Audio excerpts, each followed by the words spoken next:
We have a lot of clients that come see us when they are seeking capital for the first time in their business. So this is when they're typically scaling and growing their business between the first, second, third year, and they really need capital to be able to make larger deals in their business. Today, we're really going to be talking about how you would structure these types of transactions. Either they're getting capital from a private lender, for example, or maybe they are seeking outside investment and they have investors that will be entering into their business. If we're dealing with a case where we have a private lender, this is a really, really basic transaction. If you have a private lender lending money to the corporation and the corporation is simply paying back that money to the private lender, you're really looking at a basic private loan agreement that's done between the corporation and the private lender. Here, you'll have just one agreement that's drafted. The corporation will have to pay back the private lender over a certain period of time. Let's say they're giving them $200,000. Maybe they're going to be paying the private lender $5,000 a month plus interest at the prime rate. And you'll also typically have an option for the corporation to pay back larger chunks at a time if they want to pay, let's say, more than $5,000 that month. Typically speaking, that agreement usually has some sort of guarantee. So either the guarantee is on the movables or on the universality of the movables. That basically means that the lender, should he not get paid back by the corporation, he can go and take all the movables, so anything that you can move inside the head office of the corporation. Or maybe it's on an individual. So maybe that guarantee is actually on one of the owners of the business. If the lender doesn't have his money, he can pursue one of the owners of the business to get his money back.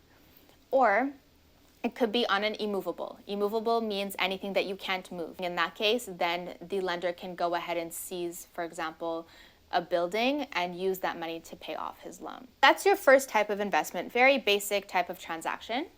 After that, we're talking about investors really coming into a business. This is when a corporation will seek outside investment and the investors will come in and get shares inside the company. Here, this can be structured in two different ways. The first way that we can get outside investment is to have a simple share purchase agreement. Here, what will happen is that the lender will lend money to the corporation and he will purchase shares for that amount. For example, they're loaning to the corporation $200,000 and he will be subscribing to 10 shares in the corporation. Here, like I said, it's really important that we have an extensive share capital structure that our clients can use. We will typically grant the investor shares in the business, and they will get a certain percentage of the business. With that, all the shareholders now at this stage, so the investor with the other shareholders in the business, will typically sign a shareholders agreement together.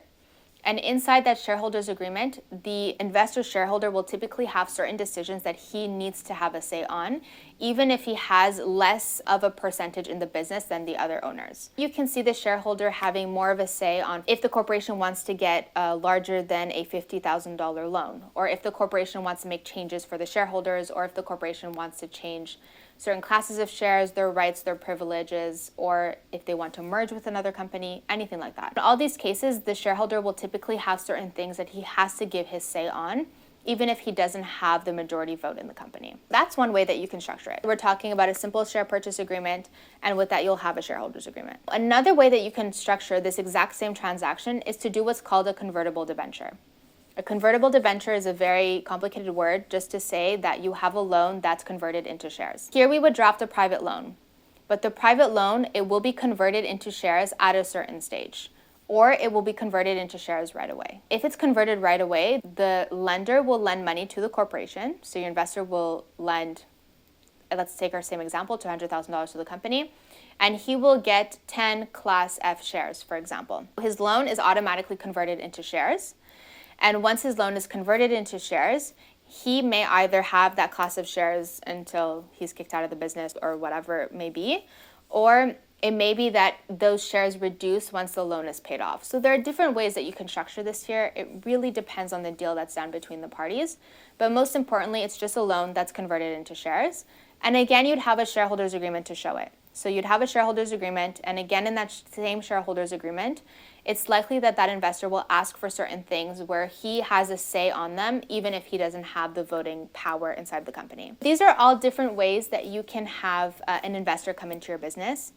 Evidently, with all these agreements, it's really important to update your minute book. You will need the right resolutions, you need to update your ledgers, you need to update your securities registry, and you have to issue new share certificates. It's really important that the minute book is always updated to reflect that transaction. These are the most standard ways for you to bring in an investor into your business. But obviously, every company is different and every transaction is different. It's very possible that you may have something that's completely different from these types of transactions.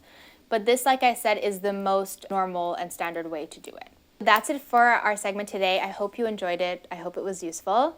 If ever you want us to help you with your next investor transaction, please don't hesitate to contact us. It would be our absolute pleasure to help you. You can find all the contact information below. And please don't forget to subscribe to the channel. We upload new videos every Monday.